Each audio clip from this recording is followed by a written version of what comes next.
Political ലീഡർഷിപ്പിലേക്ക് വരുന്ന ആളുകൾക്ക് ഒരു ട്രെയിനിങ് ആവശ്യമാണ്. ഈ സർക്കാർ അല്ലെങ്കിൽ ഇപ്പം ഈ ചെയ്യുന്ന പ്രവൃത്തികളുടെ കഴിവില്ലായ്മയുടെ ഫലം വരുന്നത് ഒരു 10 വർഷം കഴിഞ്ഞിട്ടാണ്. ഏറ്റവും വലിയ മാറ്റം കാണാൻ പറ്റുന്നത് മൈഗ്രേഷൻ തന്നെയാണ്, അതായത് സ്റ്റുഡന്റ് മൈഗ്രേഷൻ. വിദ്യാഭ്യാസ മേഖലയെ നയിക്കുന്നവർ ഒന്ന് ഉന്നത വിദ്യാഭ്യാസം ഉള്ളവരായിരിക്കണം. കേരളത്തിനെ മുച്ചൂട് മുടിപ്പിച്ചതിൽ ഈ പാർട്ടിയും ഈ പാർട്ടിയുടെ വിദ്യാർത്ഥി സംഘടനകൾക്ക് ഒരു വലിയ പങ്കുണ്ട്. നമ്മുടെ വിദ്യാഭ്യാസ മന്ത്രി ആരാണെന്നോ എന്താണെന്നോ ഇപ്പോൾ ഞാൻ പറയുന്നില്ല. അദ്ദേഹത്തിന് വരുന്ന വാക്കുകളിലെ പിഴവുകളും അക്കങ്ങളിലെ തെറ്റുകളും ഞാനിവിടെ ഓർപ്പിക്കാനായിട്ട് താല്പര്യപ്പെടുകയല്ല. വിദ്യാഭ്യാസ രംഗത്ത് പുറകോട്ടടിച്ചതിൽ ഈ കമ്മ്യൂണിസം എന്ന് പറഞ്ഞ ഈ ഇസത്തിന് വലിയൊരു പങ്കുണ്ട്. എന്നാൽ വിദ്യാഭ്യാസ മേഖലയെ നാം നോക്കുമ്പോൾ കേരള ജനതയ്ക്ക് വിദ്യാഭ്യാസം കൊടുത്തത്, അതിനടിത്തറയിട്ടത്, അതിന് വഴിയൊരുക്കിയത് മിഷണറിമാരാണ്. +2 കഴിയുമ്പോൾ തന്നെ നമ്മുടെ വിദ്യാർത്ഥികൾ വിദേശ രാജ്യങ്ങളിലേക്ക് പോവുക, പിന്നീട് അവർ അവിടെ ജീവിച്ച് അവിടുത്തുകാരായി തീരുന്ന ഒരു അനുഭവം നമുക്ക് കാണാൻ വരുന്നത്. കേരളത്തിൽ ജനസംഖ്യ കുറയുന്നു.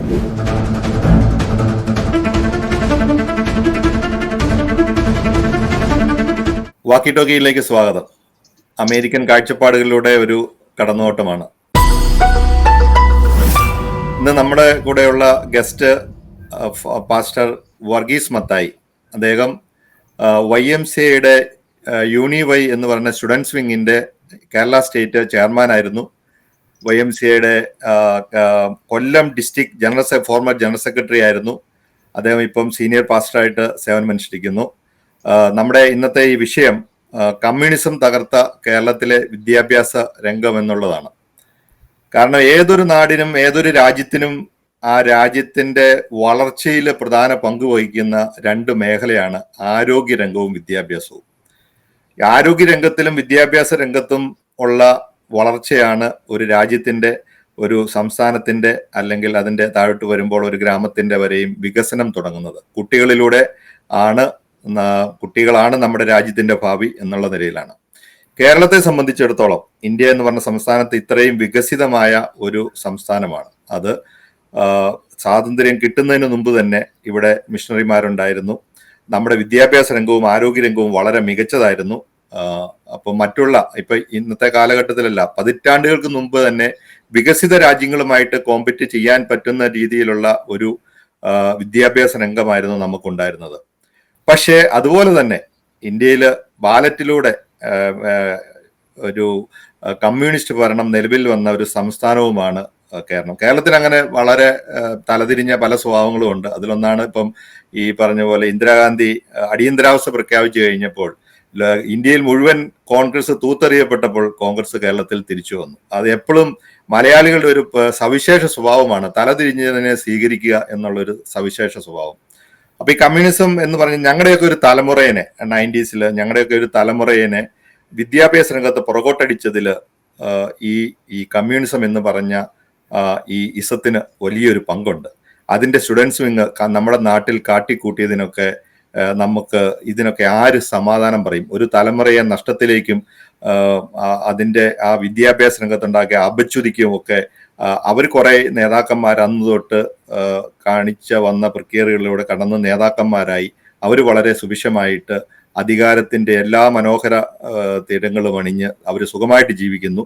പക്ഷേ അവർ മൂലം നമ്മുടെ നാടിന്റെ പിന്നോട്ട് പോകും വിദ്യാഭ്യാസ രംഗത്തിന്റെ അപച്യുതിയും ഒക്കെ നമുക്കൊന്ന് അവലോകനം ചെയ്യാം. നമ്മളിന്ന് അമേരിക്കയിൽ നിന്ന് ഈ ഒരു കാര്യത്തെക്കുറിച്ച് സംസാരിക്കുമ്പോൾ നമ്മളൊക്കെ കടന്നു പോകുന്ന ഈ വിദ്യാഭ്യാസ രംഗം, അതിന്റെ ഒരു അപച്യുതിയെക്കുറിച്ച് വിശകലനം ചെയ്യാനായിട്ട് പാസ്റ്റർ വിദ്യാഭ്യാസ രംഗത്ത് കുട്ടികളുമായിട്ട് അങ്ങയുടെ ചർച്ചുമായിട്ട് ബന്ധപ്പെട്ട് ഒക്കെ നന്നായിട്ട് പ്രവർത്തിക്കുന്ന ഒരാളാണ്. അദ്ദേഹത്തിനും അനവധി അനുഭവങ്ങൾ ഉണ്ടായിരിക്കുമല്ലോ. എന്താണ് നമ്മുടെ ഈ ഒരു വിഷയത്തെക്കുറിച്ച് പാസ്റ്ററിന് തോന്നുന്നത്? കേരള സമൂഹത്തില് എല്ലാ തലത്തിലും വളരെ സ്വാധീനം ചെലുത്തിയ ഒരു പാർട്ടിയാണ് കമ്മ്യൂണിസ്റ്റ് പാർട്ടി.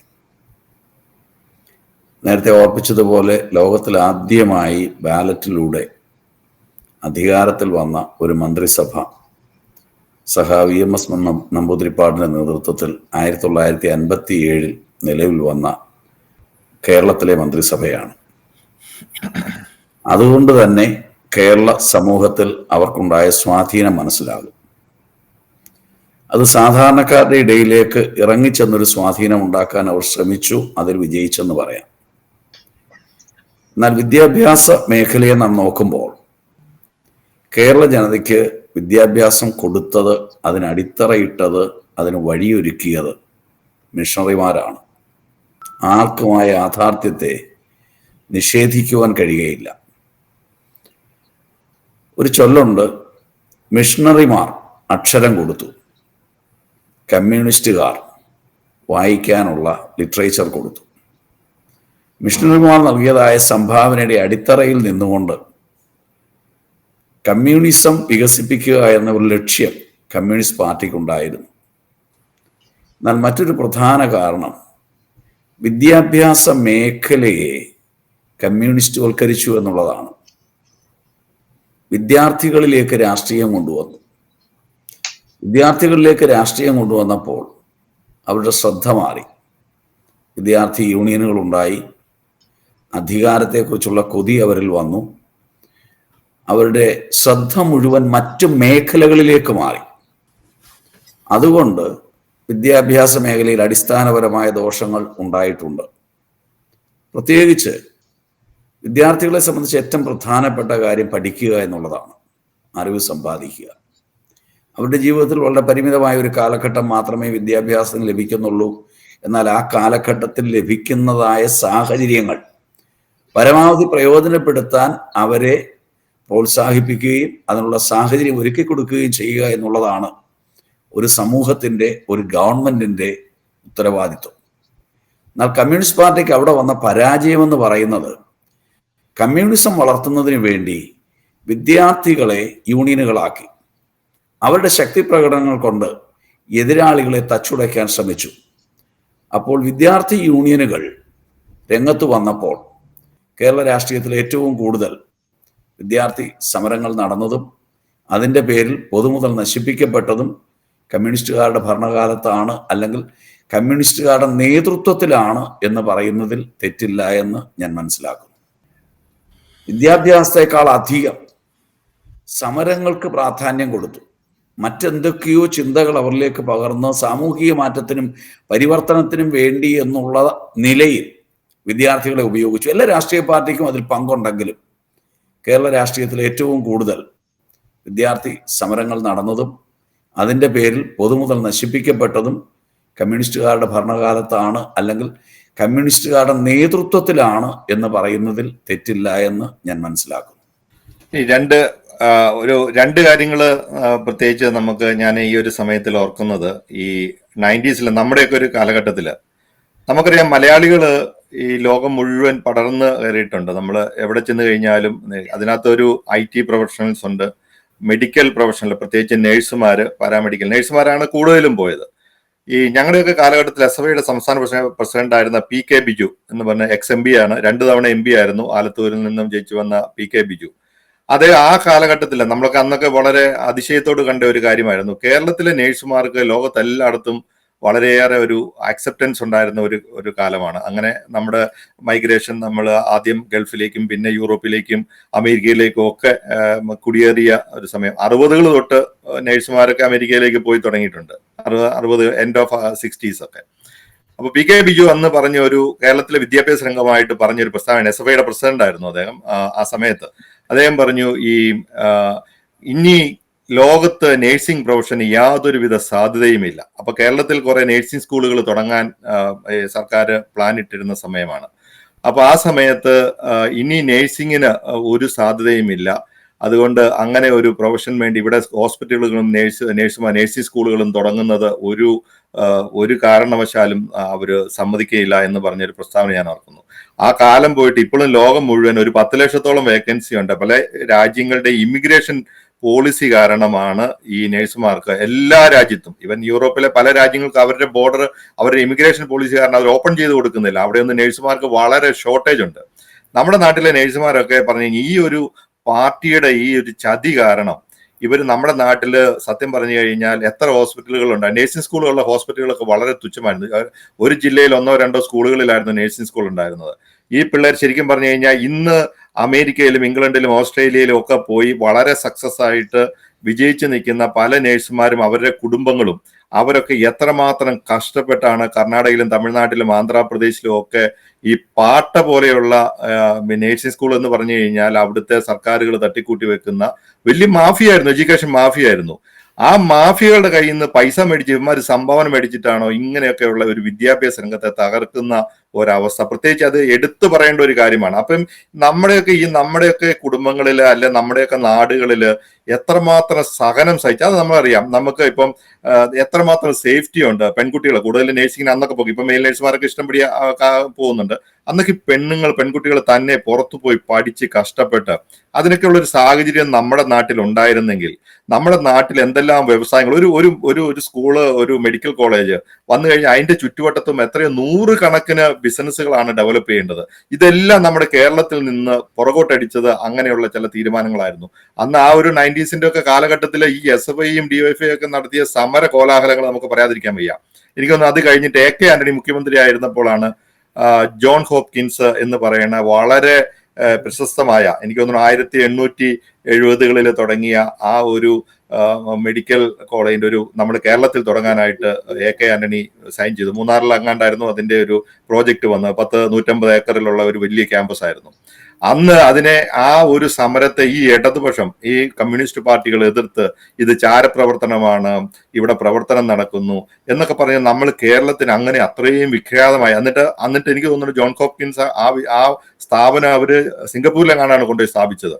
ആ ഒരു സ്ഥാപനത്തിന്റെ ഒരു പ്രത്യേകത നമ്മുടെ മുഖ്യമന്ത്രിക്ക് ഈ അമേരിക്കയിൽ തണ്ടാൻ വരേണ്ട വല്ല കാര്യം ഉണ്ടായിരുന്നോ? അതിനുള്ള അവസരം നമ്മുടെ നാട്ടിൽ ഇത്രയും വലിയ, കാരണം ഒരു പ്രത്യേകത കൂടിയുണ്ട് നമ്മുടെ നാട്ടിൽ. ഇപ്പൊ നമുക്ക് നേഴ്സുമാര്, ഡോക്ടർമാര്, പാരാമെഡിക്കൽ സ്റ്റാഫോ വിദ്യാഭ്യാസമുള്ള ഒരു തലമുറയും, അതായത് വളരെ സാമൂഹിക ബോധമുള്ള ഉത്തരവാദിത്വമുള്ള ഒരു തലമുറ നമ്മുടെ നാട്ടിലുണ്ടായിരുന്നു.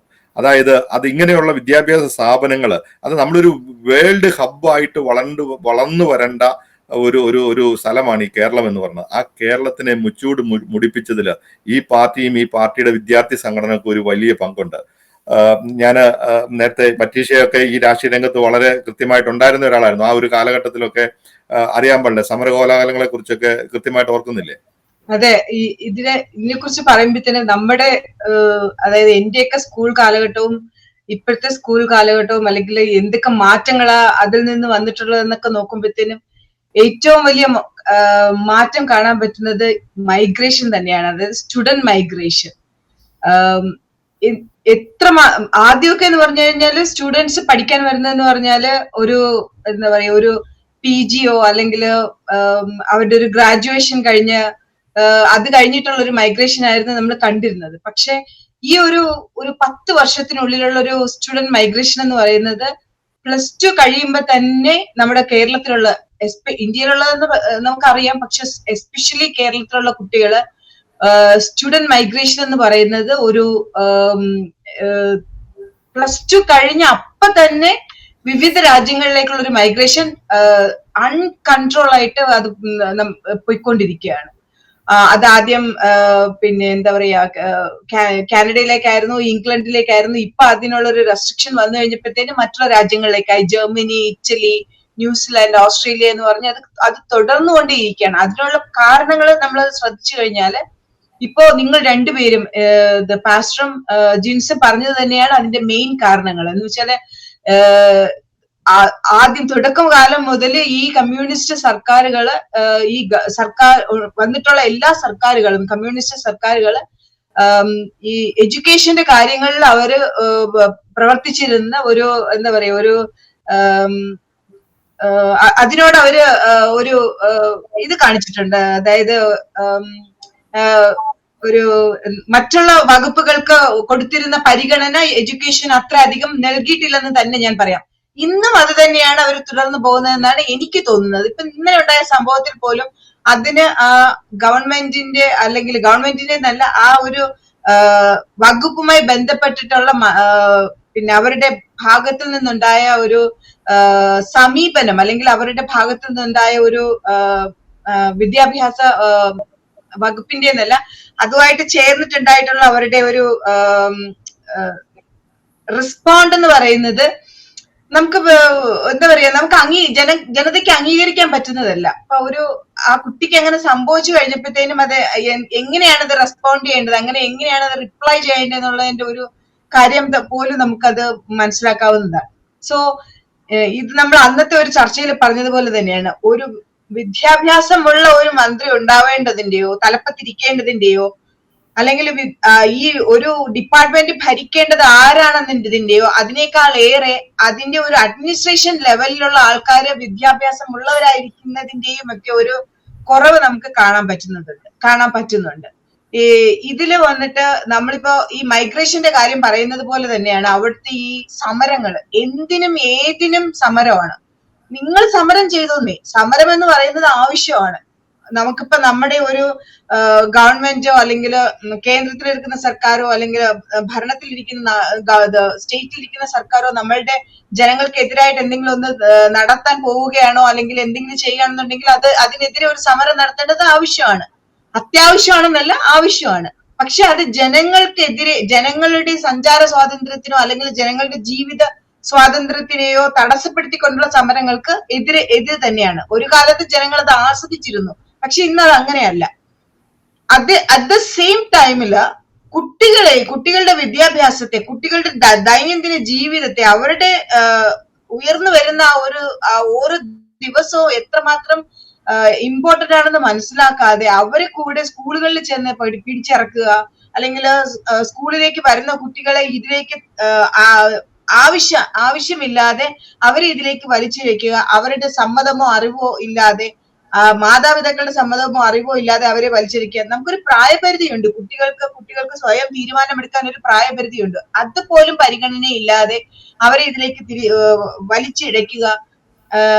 അതൊക്കെ എന്ന് പറഞ്ഞു കഴിഞ്ഞാൽ ഈ ഒരു പാർട്ടിയുടെ തന്നെ അല്ലെങ്കിൽ ഈ ഒരു ഇസത്തിന്റെ ഒരു ശൈലിയായി മാറിയിട്ടുണ്ട്. ഇത് എത്രത്തോളം നമ്മളുടെ യുവതലമുറയെ അത് ബാധിക്കുന്നുണ്ടെന്നും ഈ യുവതലമുറയെ ബാധിച്ചിട്ട് അത് ഈ മലയാളി ഒരു കമ്മ്യൂണിറ്റിയെ തന്നെ അത് എത്രത്തോളം ബാധിക്കുന്നുണ്ടെന്നും അത് നമുക്ക് മനസ്സിലാക്കാൻ സാധിക്കുന്നത് ഈ സ്റ്റുഡൻസ് എന്ന് പറഞ്ഞൊരു മൈഗ്രേഷൻ വന്നിട്ട് അത് ഇവിടെ വന്ന് കാണിക്കുന്ന ഓരോ കോപ്രായങ്ങളുണ്ടല്ലോ, അത് നമ്മൾ ഇവിടെ മറ്റുള്ളവരുടെ മുന്നിൽ ഇവിടെ കാണുമ്പോഴും അല്ലെങ്കിൽ അത് പുറത്തേക്ക് വരുമ്പോഴുമാണ് നമ്മൾ അത് മനസ്സിലാക്കുന്നത്. കാരണം മലയാളികൾ എന്നുള്ളതിന്റെ ഒരു പറയാറുണ്ടല്ലോ, മലയാളി എന്നുള്ള ഒരു അഹങ്കാരം എന്നുള്ളത്. പിന്നെ അത് വന്നിട്ട് ആ അഹങ്കാരമൊക്കെ മാറിയിട്ട് അത് വേറൊരു തലത്തിലേക്ക് മാറുന്നത് ഇതൊക്കെ കൊണ്ടാണ്. ഞാൻ പറയുന്ന എല്ലാവരെയും അല്ല, ഞാൻ ആക്ഷേപിക്കുക അല്ല, ഇത് ഞാൻ എന്താ പറയാ, ഒരു പെർസെന്റേജ് വൈസ് എന്ന് പറയുന്ന പോലെയാണ്. അപ്പൊ ഇതിനൊക്കെയുള്ള ഒരു ഈ ചൂണ്ടുപലക എന്ന് പറയുന്നത് നമ്മൾ കണ്ടു വളരുന്നതും അല്ലെങ്കിൽ കേട്ട് വളരുന്നതും ഇതൊക്കെ തന്നെയാണ്. കാരണം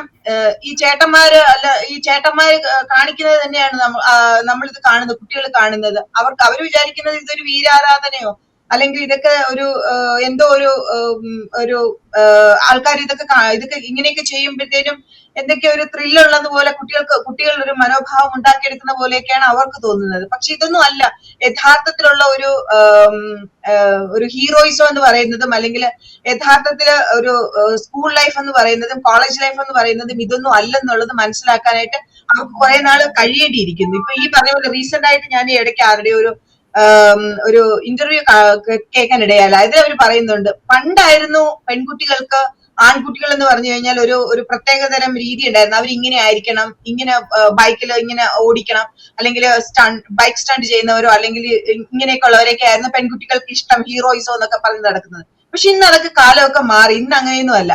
പെൺകുട്ടികളുടെ അവർക്ക് ആരെ ഇഷ്ടപ്പെടണം, എങ്ങനെ ഇരിക്കണം എന്നൊക്കെ ഉള്ള രീതികളൊക്കെ മാറി.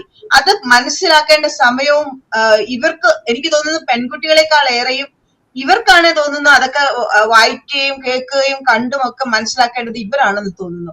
ഈ നമ്മൾ വിദ്യാഭ്യാസത്തിലേക്ക് തിരിച്ചു വരുമ്പോഴത്തേനും ഇപ്പോഴുണ്ടായിരിക്കുന്ന ഈ ഒരു മാറ്റങ്ങൾ, സിലബസിൽ ഉണ്ടായിരിക്കുന്ന മാറ്റങ്ങള്, അല്ലെങ്കിൽ സ്കൂളിന്റെ അകത്തുണ്ടായ മാറ്റങ്ങള്, പിന്നെ ഇപ്പൊ സുംബ പോലെയുള്ള കാര്യങ്ങളൊക്കെ നമ്മൾ ചർച്ച ചെയ്തതാണ്. ഈ വിഷയങ്ങളൊക്കെ ഇത് ആവശ്യമാണോ അനാവശ്യമാണോ എന്നൊക്കെ പറഞ്ഞിട്ട് ഇതൊക്കെ എല്ലാം പല കാര്യങ്ങളും ഒക്കെ തന്നെ സ്കൂളുകളിലേക്ക് ആവശ്യമുള്ളതാണ്. ചിലതൊക്കെ അനാവശ്യമായി ഇവരുടെ ഇഷ്ടത്തിനനുസരിച്ച് കയറ്റപ്പെട്ടതാണ്, അത് ചേർക്കപ്പെട്ടതാണ്.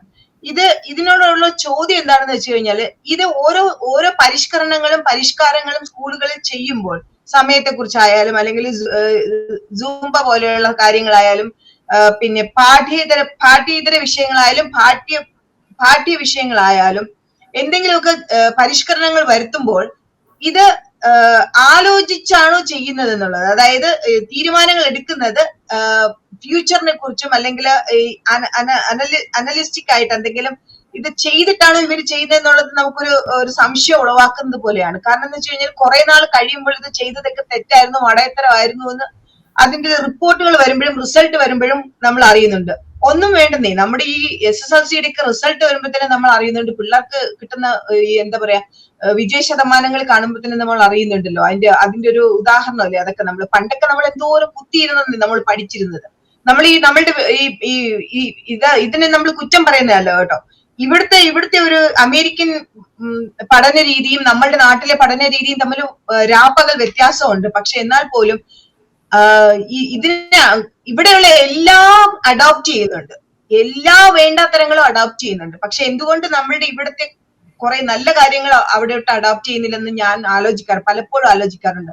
ഇവിടുത്തെ സിസ്റ്റം, ഇവിടുത്തെ ഈ പഠന സിസ്റ്റങ്ങൾ, അല്ലെങ്കിൽ ഇവിടെ എങ്ങനെയാണ് കുട്ടികളെ പഠിപ്പിക്കുന്നത്, എങ്ങനെയാണ് കുട്ടികൾ പഠിക്കുന്നത്, അല്ലെങ്കിൽ ഈ അധ്യാപകരും ടീച്ചറും തമ്മിലുള്ള ആ ഒരു പിന്നെ എന്താ പറയാ ഒരു ഗ്യാപ്പ് ഇതെങ്ങനെയാണ്, ഇതൊക്കെ ഒന്ന് നോക്കി അത് കണ്ടിരുന്നുവെങ്കിൽ അതായിരുന്നു ഇവര് അത് അഡാപ്റ്റ് ചെയ്യേണ്ടിയിരുന്നത്. അല്ലാതെ ഇവിടെ വന്നിട്ട് കണ്ടിട്ട് കുറെ പേര് വരിക, ഈ ടൂർ പോലെ ഇവിടെ കുറെ മന്ത്രിമാരും പരിവാരങ്ങളും എല്ലാരും കൂടെ ഇവിടെ വിദേശ രാജ്യങ്ങളിലേക്ക് ടൂർ വരിക, എന്നിട്ട് ഞങ്ങൾ എന്തോ ഇവിടെ പഠിക്കാൻ വരികയാണെന്ന് പറയുക, എന്നിട്ട് അവിടെ ചെന്നിട്ട് ഇവിടെ ഇവിടുന്ന് കൊണ്ടുപോയിട്ട് ഇവിടെ തള്ളിക്കളഞ്ഞ സാധനങ്ങൾ അവിടെ കൊണ്ടുപോയി എല്ലാം കൂടെ അഡാപ്റ്റ് ചെയ്ത് കുട്ടികളുടെ മേലും രക്ഷിതാക്കളുടെ മേലും ഒക്കെ അടിച്ചേൽപ്പിക്കാൻ ശ്രമിക്കുന്നത് അതല്ല ചെയ്യേണ്ടത്.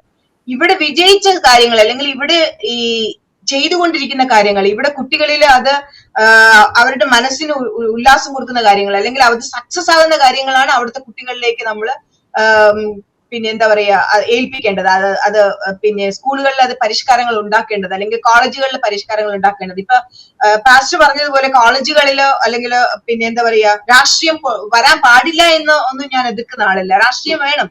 രാഷ്ട്രീയം കുട്ടികളിലേക്ക് കോളേജുകളിലെ കുട്ടികളിലും രാഷ്ട്രീയത്തെ കുറിച്ചുള്ള ഒരു അവബോധം ഉണ്ടാകേണ്ടത് അത്യാവശ്യം തന്നെയാണ്. എങ്കിൽ മാത്രമേ നല്ലൊരു രാഷ്ട്രീയ അവബോധമുള്ള ഒരു തലമുറ നമുക്ക് വളർത്തിയെടുക്കാൻ പറ്റത്തുള്ളൂ. അല്ലെങ്കിൽ എന്താ സംഭവിക്കുന്ന വെച്ചാൽ ഒരു ഇലക്ഷൻ വരുമ്പോഴത്തേനും കുട്ടികൾക്കൊന്നും ഒന്നിനെ കുറിച്ചും ഒരു ധാരണ ഉണ്ടാവാതെ വരും. ഒരു ഇലക്ഷൻ വരുമ്പോഴത്തേനും വോട്ട് ചെയ്യുന്നതിനെ കുറിച്ച് പോലും ഒരു ധാരണ ഉണ്ടാവാതെ വരും. അവർക്കൊന്നും ഈ എന്തിനാ വോട്ട് ചെയ്യുന്നത്, ഇത് ആരാപ്പാ, ഇത് എന്തിനാ നിൽക്കുന്നത് എന്നുള്ള ഒരു ചോദ്യം വരും. ഇത് എന്ത് ഇലക്ഷൻ, ആർക്ക് വേണ്ടി ഞങ്ങൾ വോട്ട് ചെയ്യുന്നത്, എന്തിനാ അയാളൊക്കെ വോട്ട് ചെയ്യുന്നത് എന്നുള്ള ഒരു ബോധമില്ലാത്തൊരു തലമുറയെ നമ്മൾ വളർത്തിയെടുക്കും. പക്ഷെ പിന്നെ ക്യാമ്പസുകളിൽ രാഷ്ട്രീയം ഉണ്ടാവേണ്ടത് അത്യാവശ്യമാണ്. പക്ഷെ എങ്ങനെയുള്ള രാഷ്ട്രീയം ഉണ്ടാവണം എന്നുള്ളതും അത് എന്ത് തരം രാഷ്ട്രീയം ഉണ്ടാവണം എന്നുള്ളതും അത് അൺഹെൽത്തിയർ ആണോ ഹെൽത്തിയർ രാഷ്ട്രീയമാണോ ഉണ്ടാവേണ്ടതെന്നുള്ളതും തീരുമാനിക്കേണ്ടത് ഈ ഇസംകാരാണ്. അത് തമ്മിൽ തല്ലുന്നതാണോ, തമ്മിൽ വെട്ടുന്നതാണോ, തമ്മിൽ കുത്തുന്നതാണോ എന്നുള്ള രാഷ്ട്രീയമാണോ ഉണ്ടാവേണ്ടതെന്നുള്ളത് തീരുമാനിക്കേണ്ടത് ഈ ഇസംകാരാണ്. കാരണം അവിടെ പഠിക്കുന്നതൊന്നും വല്ലവന്റെയും അടുത്ത പിള്ളേരല്ല, നമ്മുടെ മക്കളാണ് അവിടെ പഠിക്കുന്നത്. ആ ഒരു ബോധം നമ്മൾക്കുണ്ടായാല് ഈ മക്കൾ എന്ത് തരം രാഷ്ട്രീയമാണ് അവിടെ ഈ ക്യാമ്പസുകളിൽ വരേണ്ടതെന്നുള്ളത് തീരുമാനിക്കാനുള്ള സാവകാശവും ബോധവും ബുദ്ധിയും ഈ ഇരിക്കുന്ന ഇസംകാർക്കും ഉണ്ടാവുമെന്നാണ് എന്റെ അഭിപ്രായം. ഉന്നത വിദ്യാഭ്യാസ മേഖലയിൽ ആവശ്യമായ അവസരങ്ങൾ ഒരുക്കി കൊടുക്കുന്നില്ല എന്നുള്ളത് ഏറ്റവും വലിയൊരു പരാജയമാണ്. പട്രീഷ്യ ഓർപ്പിച്ചതുപോലെ നമ്മുടെ സമർത്ഥരായ വിദ്യാർത്ഥികൾക്ക് അവരുടെ അഭിരുചിക്കനുസരിച്ചോ അല്ലെങ്കിൽ തൊഴിൽ സാധ്യതയ്ക്കനുസരിച്ചോ ഉള്ളതായ പഠന സൗകര്യങ്ങൾ നമുക്ക് ഒരുക്കി കൊടുക്കാൻ കഴിയാത്തത് കൊണ്ട് കേരളത്തിലെ വിദ്യാർത്ഥികൾ കൂട്ടമായി അന്യ സംസ്ഥാനങ്ങളിലേക്കും വിദേശ രാജ്യങ്ങളിലേക്കും പോയിക്കൊണ്ടിരിക്കുകയാണ്. അതുമൂലം കേരളത്തിന് കനത്ത നഷ്ടമുണ്ടാകുന്നു. കേരളത്തിൽ നിൽക്കേണ്ട വിദ്യാർത്ഥികൾ കേരളത്തിൽ ഇല്ലാതെ വരുമ്പോൾ കേരളത്തിന് ലഭിക്കേണ്ട സമ്പത്ത് നല്ല ഒരു തുക വിദേശ രാജ്യങ്ങളിലേക്കും അന്യ സംസ്ഥാനങ്ങളിലേക്കും ഒഴുകുകയാണ്. ഇത് മുതലെടുക്കുന്നത് നമുക്ക് തൊട്ടടുത്തുള്ള സംസ്ഥാനങ്ങൾ തന്നെയാണ്. നേരത്തെ ഇവിടെ ഓർപ്പിച്ചതുപോലെ +2 കഴിയുമ്പോൾ തന്നെ നമ്മുടെ വിദ്യാർത്ഥികൾ വിദേശ രാജ്യങ്ങളിലേക്ക് പോവുക, പിന്നീട് അവർ അവിടെ ജീവിച്ച് അവിടുത്തുകാരായി തീരുന്ന ഒരു അനുഭവം നമുക്ക് കാണാൻ വരുന്നത്. കേരളത്തിൽ ജനസംഖ്യ കുറയുന്നു എന്നുള്ളതല്ല, സമർത്ഥരായ ബുദ്ധിമാന്മാരായ ഭാവി പൗരന്മാരെ നമുക്ക് നഷ്ടമാവുകയാണ്. അതിനനുസരിച്ചുള്ളതായ ഒരു സംവിധാനം പഠന മേഖലയിൽ ഒരുക്കി കൊടുക്കാനായിട്ട് നമുക്ക് കഴിയുന്നില്ല.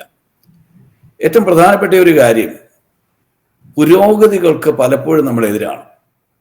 അത് ഗവൺമെന്റ് ഒരു പ്രത്യേകതയാണ്. കമ്പ്യൂട്ടർ വന്ന് വളരെ ശക്തമായി എതിർത്തു. അതുപോലെ ഓരോ പുരോഗമനത്തെയും എതിർത്തുകൊണ്ടിരുന്നു. ഇത് വിദ്യാഭ്യാസ മേഖലയെയും വളരെ സാരമായി ബാധിച്ചിട്ടുണ്ട്. ശാസ്ത്ര സാങ്കേതിക പുരോഗതികളെ ഉൾക്കൊണ്ടുകൊണ്ട് അതിൻ്റെ സഹായത്തോടെ ലഭിക്കേണ്ടതായ വിദ്യാഭ്യാസ സംവിധാനങ്ങൾ നമുക്ക് കിട്ടിയിട്ടുണ്ടോ എന്ന് ചോദിച്ചാൽ ഉണ്ട്. പക്ഷെ ഒരു 10 വർഷമെങ്കിലും ലേറ്റായി ആണ് കിട്ടുന്നത്. അത്രയും നമ്മുടെ സംസ്ഥാനമോ നമ്മുടെ വിദ്യാർത്ഥികളോ പുറകോട്ട് പോവുകയാണ്. പിന്നെ ഇവിടെ പെട്രീഷ്യ പറഞ്ഞ ഒരു കാര്യമുണ്ട്. നമ്മളൊക്കെ പഠിക്കുന്ന ആ കാലത്തുണ്ടായിരുന്ന വിദ്യാഭ്യാസ നിലവാരം അല്ല ഇപ്പോഴുള്ളത്. വ്യത്യാസം. ഞാൻ SSLC എഴുതുന്നത് 1977. അന്നത്തെ വിജയ ശതമാനം കേരള സ്റ്റേറ്റിൽ 18.6. അന്ന് ഫസ്റ്റ് ക്ലാസ് കിട്ടുന്ന ആളുകളുടെ എണ്ണം തുലവും കുറവാണ്. പക്ഷെ ഇന്ന് വിജയ ശതമാനം 100 ആക്കാനുള്ള ശ്രമത്തിലാണ്. 100 ആകുമ്പോൾ ഉള്ള ഒരു പ്രത്യേകത, അന്നുണ്ടായിരുന്ന അറിവ് ഇന്നത്തെ വിദ്യാർത്ഥികൾക്ക് ഇല്ലാതെ വരുന്നു. എല്ലായിടത്തുമല്ല, എല്ലാ മേഖലയിലുമല്ല. താഴ്ന്ന ക്ലാസ് മുതൽ 100% വിജയം കൊടുത്ത് കൊണ്ടിരുന്നത് കൊണ്ട് SLC പാസ്സാകുന്ന ഒരു വിദ്യാർത്ഥിക്ക് സ്വന്തം പേര് പോലും നന്നായി എഴുതാൻ കഴിയാത്ത ഒരു സാഹചര്യത്തിലാണ്. അവിടെ നിന്നുകൊണ്ട് എൻ്റെ പ്രത്യേകമായ വ്യക്തിപരമായ അഭിപ്രായം, ഇവിടെ പെട്രീഷ്യ ഓർപ്പിച്ചതുപോലെ വിദ്യാഭ്യാസ മേഖലയെ നയിക്കുന്നവർ ഒന്ന് ഉന്നത വിദ്യാഭ്യാസം ഉള്ളവരായിരിക്കണം, വിദ്യാഭ്യാസ വിചക്ഷണരായിരിക്കണം. എന്ന് പറഞ്ഞാൽ വിദ്യാഭ്യാസത്തിന്റെ മേന്മയെക്കുറിച്ചും ആവശ്യകതയെക്കുറിച്ചും ആവശ്യമായ പുരോഗതി വരുത്തുവാനുള്ളതായ സ്ട്രാറ്റജി തയ്യാറാക്കാനുള്ള കഴിവുള്ള ആളുകൾ, അങ്ങനെയുള്ള ആളുകൾ വേണം വിദ്യാഭ്യാസത്തിന് നേതൃത്വം കൊടുക്കാൻ. നമ്മുടെ വിദ്യാഭ്യാസ മന്ത്രി ആരാണെന്നോ എന്താണെന്നോ ഇപ്പോൾ ഞാൻ പറയുന്നില്ല. അദ്ദേഹത്തിന് വരുന്ന വാക്കുകളിലെ പിഴവുകളും അക്കങ്ങളിലെ തെറ്റുകളും ഞാനിവിടെ ഓർപ്പിക്കാനായിട്ട് താല്പര്യപ്പെടുകയല്ല. പക്ഷേ ഇത് കാണുമ്പോൾ അദ്ദേഹത്തിൻ്റെ കീഴിൽ ജോലി ചെയ്യുന്ന അധ്യാപകർ അതിനെ എങ്ങനെ കാണുന്നു? നമ്മുടെ സ്കൂളുകളിലും കോളേജുകളിലും പഠിക്കുന്ന വിദ്യാർത്ഥികൾ മീഡിയയിലൂടെ ഇത് കാണുമ്പോൾ അവരുടെ മിനിസ്റ്ററെ എങ്ങനെ കാണുന്നു? ഇതൊരു വ്യക്തിപരമായ അധിക്ഷേപമല്ല. ഞാൻ പറഞ്ഞത്, ഒരാൾക്ക് ഈ മേഖലയിൽ തന്നെ ആകാവുന്നില്ല. വിദ്യാഭ്യാസ കുറവുണ്ടെങ്കിലും മറ്റൊരു മേഖലയിൽ അദ്ദേഹത്തിന് പ്രാവീണ്യം കാണും. അങ്ങനെ കഴിവുള്ള ഒരു മേഖലയിൽ അദ്ദേഹത്തെ മന്ത്രിയാക്കട്ടെ, അല്ലെങ്കിൽ പൊതുചുമതല കൊടുക്കട്ടെ, അദ്ദേഹം അത് ഭരിക്കട്ടെ. എന്നാൽ വിദ്യാഭ്യാസ മേഖലയിൽ വിദ്യാഭ്യാസത്തിന് നേതൃത്വം കൊടുക്കുന്നവർ വിദ്യാഭ്യാസത്തെക്കുറിച്ച് ആഴമായ അറിവുള്ള ആളുകളായിരിക്കണം, അതിൻ്റെ മൂല്യം മനസ്സിലാക്കുന്ന ആളുകളായിരിക്കണം, നൂതന സാങ്കേതിക വിദ്യകൾ അവിടെ കൊണ്ടുവരാൻ കഴിവുള്ള ആളായിരിക്കണം. എല്ലാ വിദ്യാർത്ഥികൾക്കും ആവശ്യമായ വിദ്യാഭ്യാസ സൗകര്യം ഒരുക്കി കൊടുക്കാൻ ഗവൺമെന്റ് തയ്യാറാകണം. നമ്മുടെ വിദ്യാർത്ഥികൾ കൂട്ടമായി മറ്റിടങ്ങളിലേക്ക് പലായനം ചെയ്യാനായിട്ട് പാടില്ല. അതിനുള്ള അവസരമാണ് നമ്മുടെ സംസ്ഥാനത്ത് നമ്മുടെ ഗവൺമെന്റ് ഒരുക്കി കൊടുക്കേണ്ടത്. എന്റെ അഭിപ്രായത്തില് ഒരു ഗവൺമെന്റ്, ഒരു സർക്കാർ വരുമ്പോഴത്തേനും അവർ ഏറ്റവും കൂടുതൽ ഇമ്പോർട്ടൻറ്റ് കൊടുക്കേണ്ട ഒരു വകുപ്പ് എന്ന് പറയുന്നത്, 2 വകുപ്പ് എന്ന് പറയുന്നത്, ഒന്ന് വിദ്യാഭ്യാസ വകുപ്പും പിന്നെ ആരോഗ്യ വകുപ്പുമാണ്. പക്ഷെ ഏത് ഗവൺമെന്റ് വന്നാലും, പ്രത്യേകിച്ച് കമ്മ്യൂണിസ്റ്റ് വകുപ്പ് ഗവൺമെന്റ് വന്നാല് അവര് ശ്രദ്ധ കൊടുക്കാത്ത 2 വകുപ്പുകൾ എന്ന് പറയുന്നത് വിദ്യാഭ്യാസ വകുപ്പും ആരോഗ്യ വകുപ്പുമാണ്. അത് ഇനി വരുന്ന ഗവൺമെന്റ് എങ്കിലും ഈ 2 വകുപ്പുകൾക്ക് പ്രത്യേക പരിഗണന കൊടുത്ത് അതിന് 2 എന്താ പറയാ, ഈ ഒരു കെൽപ്പുള്ള 2 മന്ത്രിമാരെ വെക്കുകയും അതിന് കഴിവുള്ള ഒരു അഡ്മിനിസ്ട്രേഷൻ ടീമിനെ വെക്കുകയും അതുവഴി ഈ കേരളത്തിന്റെ എന്താ പറയാ പാരമ്പര്യമായി ഉണ്ടായിരുന്ന ഒരു പെരുമയും പേരും നിലനിർത്തണമെന്നുള്ളതാണ് എന്റെ ഒരു ഞാനിവിടെ പറഞ്ഞു വെക്കുന്നത്. ഈ പാസ്റ്റർ പറഞ്ഞ ഒരു പോയിന്റില് ഈ കഴിവുള്ള അല്ലെ വിദ്യാഭ്യാസമുള്ള ആൾക്കാർ നമ്മുടെ വിദ്യാഭ്യാസത്തിന് ഒരു മൂല്യച്യുതി സംഭവിച്ചിട്ടുണ്ട്. ആ സംഭവിച്ചതിന്റെ കാരണം ഈ സർക്കാർ അല്ലെങ്കിൽ ഇപ്പം ഈ ചെയ്യുന്ന പ്രവൃത്തികളുടെ കഴിവില്ലായ്മയുടെ ഫലം വരുന്നത് ഒരു 10 വർഷം കഴിഞ്ഞിട്ടാണ്. കേരളം ഈ വിദ്യാഭ്യാസ രംഗത്ത് എത്രമാത്രം പുറകോട്ട് പോയിട്ടുണ്ട് എന്നുള്ളത് നമ്മളൊരു 30 വർഷം മുന്നിലിരുന്ന് ആലോചിക്കണം. 30 വർഷം മുമ്പില് നമുക്ക് എത്രമാത്രം മുന്നോട്ട് പോകാൻ പറ്റുമായിരുന്ന ഒരു വിദ്യാഭ്യാസ രംഗത്തെ നമ്മൾ ഇന്ന് നമ്മുടെ അടുത്ത സ്റ്റേറ്റ് ആയ തമിഴ്നാടിനെയും കർണാടകയിലും പുറകിൽ കൊണ്ടുപോയി കെട്ടിയതിന്റെ ഉത്തരവാദിത്തമാണ് ഈ കമ്മ്യൂണിസ്റ്റ് സർക്കാരിനുള്ളത്. അത് കൃത്യമായിട്ട് ഞാൻ പറഞ്ഞു കഴിഞ്ഞാൽ ഇപ്പം നമുക്ക് പാസ്റ്റർക്ക് അറിയായിരിക്കും, നമ്മുടെയൊക്കെ കാലഘട്ടത്തിൽ തന്നെ ഇന്ന് നമ്മുടെ ഈ യൂണിവേഴ്സിറ്റികളുടെ തലപ്പത്തിരിക്കുന്ന യൂണിവേഴ്സിറ്റിയിലിരിക്കുന്ന പ്രൊഫസർമാരൊക്കെ പ്രത്യേകിച്ച് ഇടതുപക്ഷ ആനുകൂല്യമുള്ള പല ആൾക്കാരും ഈ സെനറ്റും സിൻഡിക്കേറ്റും എല്ലാം ഇവരാണ് ഭരിക്കുന്നത്. അതായത് മലയാളം ഭാഷ പറയാൻ മാത്രമല്ല, അതായത് നേരാപാതി ഒരു ഇംഗ്ലീഷ് വിദ്യാഭ്യാസം പോലും നേരാത്ത ആൾക്കാരാണ്. നമ്മുടെ ഉന്നത വിദ്യാഭ്യാസ മന്ത്രിയെ കുറിച്ച് അറിയാം. നമ്മളിത് വ്യക്തിപരമായിട്ട് കളിയാക്കി പറഞ്ഞാൽ അങ്ങനെ ഒരു കഴിവില്ലാത്ത ഒരു ആൾ ഒരു കാരണവശാലും ഉന്നത വിദ്യാഭ്യാസ രംഗത്തിന്റെ തലപ്പത്തിരിക്കാൻ പാടില്ല. അത് ഈ ഒരു ഇംഗ്ലീഷ് ഭാഷയുടെ ഒരു വാക്ക് നേരെപാട് പറയാൻ അറിയത്തില്ലാത്ത ഒരു ഉന്നത വിദ്യാഭ്യാസ മന്ത്രി നമ്മുടെ തലപ്പത്തിരിക്കുന്നത്. മാസ്റ്റർ അത് കൃത്യമായിട്ട് പറയാം. ഈ മൂല്യച്യുതി സംഭവിച്ചത് ഈ കയറി വന്നിട്ടുള്ള ഈ PhDയും ഈ PGയും ഒക്കെ എടുത്തിട്ടുള്ളത് ഇവർ ഈ SFI പോലെയുള്ള സംഘടിതമായിട്ടുള്ള കറപ്ഷൻ നമ്മുടെ യൂണിവേഴ്സിറ്റികൾ നടന്നിട്ടുണ്ട്. അവിടെ മാർക്ക് തിരുത്തി, അതായത് യൂണിവേഴ്സിറ്റികളില് മാർക്ക് എൻട്രി ചെയ്യുന്നത് പെൻസിലായിരുന്നു പണ്ടത്തെ കാലത്ത്. ഇപ്പൊ അതെങ്ങനെയാന്ന് എനിക്കറിയത്തില്ല. അവിടെയൊക്കെ പൈസ കൊടുത്ത് കൈക്കൂലി കൊടുത്ത്, കാരണം അതിന്റെ അകത്തിരിക്കുന്ന യൂണിവേഴ്സിറ്റിയിൽ ഭരണം മാറുമ്പം രജിസ്ട്രാറെ വെക്കുന്നത് അല്ലെങ്കിൽ വൈസ് ചാൻസലറെ വെക്കുന്നത് ഈ സർക്കാരാണ് വെക്കുന്നത്. എന്നിട്ട് അവിടുത്തെ ഈ എങ്ങനെയായിരിക്കും ഒരു രാഷ്ട്രീയം ഇത് കൈകാര്യം ചെയ്യുന്നതിന് നമുക്ക് പ്രത്യേകിച്ച് കാര്യമൊന്നും വേണ്ട.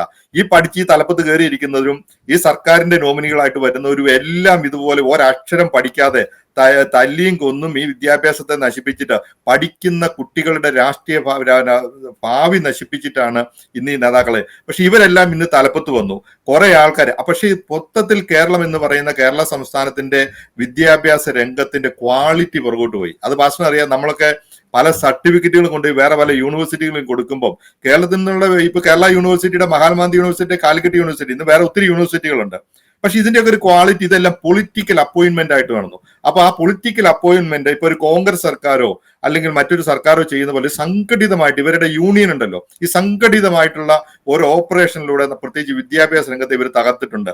ഇല്ലെങ്കിൽ കേരളം ഇന്ന് ഏത് ലെവലിൽ മുന്നോട്ട് പോകുമെന്ന് നമ്മൾ വിദേശത്തിരിക്കുന്ന ആൾക്കാർക്ക് മനസ്സിലാവും. കേരളത്തിൽ അങ്ങനെ ക്വാളിറ്റിയുള്ള ആൾക്കാരുണ്ടായിരുന്നു. അതിൽ പട്ടീഷ പറഞ്ഞ ഒരു പോയിന്റും കൂടെ ഞാൻ പറയുകയാണ്. നമ്മുടെ വലിയൊരു പവർ എന്ന് പറയുന്നത് പ്രത്യേകിച്ച് ഇന്ത്യയിൽ നമുക്കിതൊരു ആൾക്കാർ ഈ വിദ്യാഭ്യാസ രംഗത്ത് ഇങ്ങനെയുള്ള പുറത്തേക്ക് കുട്ടികൾ പോകുന്നതിനൊക്കെ പറയുന്നു, അങ്ങനെ പോകാതിരിക്കാനായിട്ട് നമ്മൾ ചില കാര്യങ്ങളൊക്കെ ചെയ്യുന്നു എന്ന് അവർ പറയുന്നു. നമ്മൾ പറയുന്ന അവരെ ഇതിനെ എതിർക്കുന്നവർ പറയുന്ന ഒരു പോയിന്റാണ് ബ്രെയിൻ ഡ്രെയിൻ. അതായത് തലയുള്ള വിദ്യാർത്ഥികളോട് നഷ്ടപ്പെട്ടു പോകുന്നു. അങ്ങനെയൊന്നും നഷ്ടപ്പെട്ടു പോകുന്നില്ല. അവർക്ക് പഠിക്കാനുള്ള അവസരം കൊടുക്കുകയും ആ പഠന സൗകര്യങ്ങൾക്കുള്ള ക്വാളിറ്റി നിലനിർത്തിക്കൊണ്ടു പോകാനും ഈ സർക്കാരിന് പറ്റുമായിരുന്നു. പക്ഷെ അവിടെയാണ് ഈ കമ്മ്യൂണിസ്റ്റുകള് അല്ലെ കമ്മ്യൂണിസ്റ്റ് സർക്കാരും അവരുടെ വിദ്യാർത്ഥി സംഘടനകൾ, അവിടെ യുവജന പ്രസ്ഥാനങ്ങൾ, SFIയും DYFI ഒക്കെ നമ്മുടെ നാടിന് വരുത്തി വെച്ച ദോഷം എന്ന് പറയുന്നതിന്റെ കാരണം ഇപ്പൊ നമ്മള് അയൽ സംസ്ഥാനങ്ങളെക്കാളും ഒത്തിരി പുറകെ പോയി. അവര് നമ്മളെക്കാളും ഒരു 10-20 വർഷം അല്ലെങ്കിൽ 30 വർഷം പുറകെ കിടന്നവർ ഇന്ന് നമ്മുടെ ഒപ്പം എത്തി. അപ്പൊ അവർ ആ സ്പീഡിൽ പോകുമ്പോൾ കേരളത്തിന് മുന്നോട്ട് പോകാൻ പറ്റുന്നില്ല. ഇന്നിപ്പോ കേരളത്തിലെ സ്വാശ്രയ കോളേജ് വന്ന ഇവർ ഈ പറയുന്ന ഒരു കാര്യത്തിലും ഇവർക്ക് ആത്മാർത്ഥതയില്ല. കാരണം പ്രത്യേകിച്ച് നമ്മൾ ഈ ഇടതുപക്ഷ സർക്കാരിനെ എടുക്കുക, ഇവര് ഇതിനെതിരെ സമരം നടത്തുന്നു. സ്വാശ്രയ സെൽഫ് ഫിനാൻസിങ് കോളേജുകൾക്കെതിരെ സമരം നടത്തുന്നു. അവിടെ എല്ലാ മക്കളെയും അവർ സെൽഫ് ഫിനാൻസിങ് കോളേജിൽ ഇട്ട് പഠിപ്പിക്കുന്നു. അവര് അമേരിക്കയും ബ്രിട്ടനെയും തെറി പറയുന്നു. അവരുടെ മക്കളെ അവര് വിദേശത്ത് അയച്ചു പഠിപ്പിക്കുന്നു. ഇന്ന് കേരളത്തിലുള്ള സാധാ ലോക്കൽ സെക്രട്ടറിമാരുടെ വരെയും ഈ ലോക്കൽ കമ്മ്യൂണിസ്റ്റ് നേതാക്കന്മാരുടെ മക്കൾ വരെ അമേരിക്ക പഠിക്കുന്നുണ്ട്. അവരൊക്കെ വളരെ രഹസ്യമായിട്ടാണ് പഠിപ്പിക്കുന്നത്. അവിടെ ഇവിടെയുള്ള ഒരു സഹാക്കന്മാരുടെ ഒരു കൂട്ടായ്മയുണ്ട്. അവരെ ഹെൽപ്പ് ചെയ്യുന്നുണ്ട്. പക്ഷെ പാവം ജനങ്ങളെ ഇങ്ങനെ പറഞ്ഞു പറ്റിച്ചിട്ട് ഈ വിദ്യാഭ്യാസ രംഗം ഇങ്ങനെ കലുഷിതമായിട്ട് ഒരാത്മാർത്ഥതയും ഇവര് പറയുന്ന കാര്യത്തില് ഈ സംസ്ഥാനത്തോടോ ഈ സംസ്ഥാനത്തെ വിദ്യാർത്ഥികളോടോ ഈ ജനങ്ങളോടോ ഇവർക്കില്ല. ഇവര് വരുത്തുന്ന ഈ ദോഷങ്ങൾക്ക് ഇനി ഇതിന് നമ്മൾ ചിന്തിക്കേണ്ട ഒരു കാര്യം, ഇതിനെങ്ങനെ ഒരു പരിഹാരം കാണാമെന്നുള്ളതാണ്. ഇപ്പം ഈ നമ്മൾ പറഞ്ഞ പോലെ PK ബിജുവിന് വളരെ എളുപ്പമായിട്ട് ഒരു പ്രസ്താവന നടത്താൻ പറ്റും. അല്ലെങ്കിൽ ജോൺ ഹോപ്കിൻസ് കോളേജ് നമ്മുടെ നാട്ടിൽ നിന്ന് ഇവർക്ക് എറിഞ്ഞോടിക്കാൻ പറ്റും. എന്നിട്ട് അവർക്ക് അമേരിക്കയിൽ സിംഗപ്പൂരിൽ പോയി ചികിത്സ നടത്താൻ പറ്റുമായിരിക്കും, കുറച്ച് ആൾക്കാർക്ക് പറ്റുമായിരിക്കും. പക്ഷെ ഈ തെറ്റ് ചെയ്ത ഈ പാതകം ചെയ്ത അവരെ ജനാധിപത്യ രീതിയിൽ ശിക്ഷിക്കാനുള്ള ഒരു നടപടിയും കൂടി പൊതുജനം എടുക്കണം. എന്നാൽ മാത്രമേ ഇവർ ഇനിയെങ്കിലും മുന്നോട്ടുള്ള കാലത്ത് കമ്പ്യൂട്ടറിനെ തല്ലി ഉടച്ചതുപോലെ ഇനിയിപ്പോ AI വന്നു കഴിഞ്ഞപ്പോ അതിന് പറയണു, അല്ലെങ്കിൽ നമ്മുടെ മുന്നോട്ടുള്ള എല്ലാ പ്രയാണങ്ങളെയും തടസ്സപ്പെടുത്തിക്കൊണ്ട് മുദ്രാവാക്യം വിളിക്കാനും തല്ലാനും വെട്ടാനും കൊല്ലാനും ബാക്കിയുള്ള തലമുറയെ സൃഷ്ടിക്കുക എന്നുള്ള ഇവരുടെ അജണ്ട, അതിനെ എതിർക്കാനുള്ള ഒരു സംവിധാനം ഈ പൊതുജനങ്ങളുടെ ഭാഗത്തു നിന്ന് ഉണ്ടാകേണ്ടതാണ്. അതുപോലെ തന്നെയാണ് ഈ ഇപ്പൊ ജിൻസ് പറഞ്ഞ പോലെ അതിനെ ഞാൻ കണ്ടിന്യൂഷൻ പറയാൻ ആഗ്രഹിക്കുന്നു. ഈ തലപ്പത്തിരിക്കുന്ന ആൾക്കാരെ എല്ലാവരെയും ജനങ്ങൾക്ക് മനസ്സിലാവുന്നുണ്ട് അവര് അനർഹരായവരെയാണ് ഈ തലപ്പത്ത് കൊണ്ടുപോയി ഇരുത്തിയിരിക്കുന്നതെന്ന്. തലപ്പത്തിരുത്തിയിരിക്കുന്നത് നിങ്ങൾ ആക്കിയിട്ടുണ്ട്. തലപ്പത്ത് ഓരോരുത്തരെയും നിങ്ങൾ പിന്നെ എന്താ പ്രതിഷ്ഠിച്ചിട്ടുണ്ട്. ജനങ്ങൾക്ക് അത് മനസ്സിലായി എന്നുള്ളത് നിങ്ങൾക്ക് മനസ്സിലായിട്ടുണ്ട്. ഇതൊക്കെ നമുക്ക് നമ്മൾ അംഗീകരിക്കുന്ന വെച്ചോ, അംഗീകരിക്കുന്നതല്ല, നമ്മൾ ഓക്കെ സഹിച്ചു എന്ന് വെച്ചോളൂ. പക്ഷെ ഇതിനൊക്കെ കൊണ്ടുവരുന്ന ഒരു ന്യായീകരണം ഉണ്ടല്ലോ, അതാണ് സഹിക്കാൻ പറ്റാത്തത്. കാരണം ഇത് ഇവര് അനർഹരായവരെ ഓരോ തലപ്പത്ത് കൊണ്ടുപോയി വെക്കുകയാണ്. അതിപ്പോ സിൻഡിക്കേറ്റ് ആകട്ടെ, അല്ലെങ്കിൽ ഓരോ സർവകലാശാലകളുടെ പിന്നെ തലപ്പത്ത് കൊണ്ടുപോയി ഇരുത്തുക. ഇതെല്ലാം ചെയ്തിട്ട് ഇത് ജനങ്ങൾക്ക് മനസ്സിലാവുന്നുണ്ട്, ജനങ്ങൾ അതിനെ എതിർക്കുന്നുണ്ട്. സോഷ്യൽ പ്ലാറ്റ്ഫോമുകളിൽ ഇതിനെതിരെ ഘോരം ജനങ്ങള് കളിയാക്കുന്നു അല്ലെങ്കിൽ പറയുന്നുണ്ട്. ഈ ചാനൽ ചർച്ചകളിൽ ഇതിനെതിരെ സംസാരിക്കുന്നുണ്ട്. ഇതൊക്കെ അവർ അറിയുന്നുണ്ട്. പക്ഷെ ഇതിനൊക്കെ കൂടെ അതിനെ സപ്പോർട്ട് ചെയ്തുകൊണ്ട് വരുന്ന ഓരോ എന്താ പറയാ അവരുടെ ഒരു ആ രീതി ഉണ്ടല്ലോ, അതാണ് നമുക്ക് മനസ്സിലാക്കാൻ സാധിക്കാത്തത്. കാരണം നിങ്ങൾ ചെയ്തത് തെറ്റാണെന്ന് നിങ്ങൾക്ക് തന്നെ അത് അറിയാം, അത് അംഗീകരിക്കാൻ പറ്റാത്തതാണെന്ന് അവർക്ക് തന്നെ അത് അറിയാം. ഇത് ഒരു കാരണവശാലും ആ ഒരു പിന്നെ പൊസിഷനിലേക്ക് ആപ്റ്റ് ആയിട്ടുള്ള ആളല്ല നിങ്ങൾ നിയമിച്ചിരിക്കുന്നതെന്നും അവർക്കറിയാം. എന്നിട്ടും അതിനെ അവര് പിന്നെ എന്താ പറയാ പിന്നെ അത് ബാലൻസ് ചെയ്യാൻ വേണ്ടിട്ട്, അല്ലെങ്കിൽ അത് ഞങ്ങൾ ചെയ്തത് ശരിയാണെന്ന് കാണിക്കാൻ വേണ്ടിട്ട് അവരത് ശ്രമിക്കുന്ന ഒരു പെടാപ്പാട്, അതിനു വേണ്ടിയിട്ട് എവിടം വരെ പോകാനും അവർ ശ്രമിച്ചുകൊണ്ടിരിക്കുന്നത്. ഇതിനൊക്കെ ഒരു അവസാനം ഉണ്ടാവും. ഇപ്പൊ ഈ ജിൻസ് പറഞ്ഞതുപോലെ ജനങ്ങള് എത്ര നാളെന്ന് പറഞ്ഞാൽ ഇത് കണ്ടില്ല എന്ന് നടിച്ചിരിക്കുക. കാരണം അവർക്ക് അവരുടെ കയ്യിൽ അതിനൊരു അവസരം ഉണ്ടാകും, ആ അവസരം അവർ പ്രയോഗിക്കും. ഇത് പ്രയോഗിച്ച് കഴിയുമ്പോഴത്തേനും ഇതിനൊക്കെ ഒരു എന്താ പറയാ മറുപടി എന്ന് പറയുന്നത് വരാനിരിക്കുന്നതേ ഉണ്ടാവുകയുള്ളൂ. കാരണം എല്ലാം എപ്പോഴും എത്ര നാളത്തേക്കെന്ന് പറഞ്ഞാണ് എല്ലാം ഇങ്ങനെ മൂടി വെക്കാൻ പറ്റുക, അല്ലെങ്കിൽ എത്ര നാളത്തേക്കെന്ന് പറഞ്ഞാൽ ഇതൊക്കെ കണ്ടില്ല എന്ന് നടിക്കാൻ പറ്റുക. ഇതിനൊക്കെ എല്ലാത്തിനും ഒരു സമയമുണ്ട്. നമ്മൾ ഈ പറഞ്ഞ പോലെ എല്ലാത്തിനും ഒരു സമയമുണ്ട് ദാസ എന്ന് പറഞ്ഞ പോലെ ഇതിനുമൊക്കെ എല്ലാത്തിനും ഒരു സമയം ഉണ്ടാകും. എല്ലാം ജനങ്ങൾ കാണുന്നുണ്ട്, കാണട്ടെ എന്ന് തന്നെയാണ് നമ്മളും ആശിക്കുന്നത്. ഇവിടെ ഇരുന്ന് നമ്മൾ ആശിക്കുന്നത്. ഇന്നത്തെ നമ്മുടെ ഈ സത്യം പറഞ്ഞു കഴിഞ്ഞാൽ ഇതിനൊരു പരിഹാര മാർഗം അത്യാവശ്യമായിട്ട് വേണ്ടതാണ്. ഇങ്ങനെ തെറ്റ് ചെയ്യുന്നവരെ, ചതിക്കുന്നവരെ, വഞ്ചിക്കുന്നവരെ, ഇവരുടെ സമൂഹത്തെ, അവരുടെ കൂടെ നിൽക്കുന്നവരെ, പൊതുസമൂഹത്തെയൊക്കെ വഞ്ചിക്കുന്ന ഇവർക്ക് ഉള്ള ഒരു ശിക്ഷാ നടപടി. കാരണം മുന്നോട്ട് പോകുമ്പോഴെങ്കിലും ഈ കേരളത്തിന്റെ പ്രയാണത്തിന് തടസ്സം വരുത്താതെ ഇവരെയൊക്കെ കെട്ടുകെട്ടിക്കേണ്ട ഒരു അവസരം വന്നിട്ട് വരണമെന്നാണ് അതിൽ പാസ്റ്ററിന്റെ ഒരു ഫൈനൽ കൺക്ലൂഡ് നമുക്ക് ഇന്നത്തെ ഈ ഡിസ്കഷൻ ഇവിടെ അവസാനിപ്പിക്കാം. ജെൻസെ, ഞാൻ മനസ്സിലാക്കുന്ന ഒരു കാര്യം, അക്കാഡമിക് തലത്തിലേക്കുള്ള രാഷ്ട്രീയ പാർട്ടികളുടെയും അതുപോലെ വിദ്യാർത്ഥി യൂണിയനുകളുടെയും കടന്നുകയറ്റം, അല്ലെങ്കിൽ കടന്നു കയറാൻ അവർക്ക് അവസരം കൊടുത്തിട്ട് അക്കാഡമിക് തലത്തിൽ മുന്നിൽ നിൽക്കുന്ന തങ്ങളുടെ രാഷ്ട്രീയ പാർട്ടിയോടോ രാഷ്ട്രീയ ചിന്തകളോടോ യോജിക്കാത്ത ആളുകളെ തകർത്ത് അവരെ നശിപ്പിക്കാൻ ശ്രമിക്കുന്ന ഒരു കാഴ്ച നമുക്ക് കേരളത്തിൽ കാണാൻ കഴിയുന്നുണ്ട്. അതിനൊരവധി വന്നേ പറ്റത്തുള്ളൂ. ഇപ്പോൾ അധ്യാപകർക്ക് ബഹുമാനം കൊടുത്ത ഒരു കാലം കേരളത്തിലുണ്ടായിരുന്നു. ഗുരുകുല വിദ്യാഭ്യാസം പോലും ഇന്നും വാനോളം പുകഴ്ത്തി പറയുന്ന മലയാളികളുണ്ടല്ലോ. പക്ഷെ ഇന്ന് ഗുരുശിഷ്യ ബന്ധം തകർന്നു.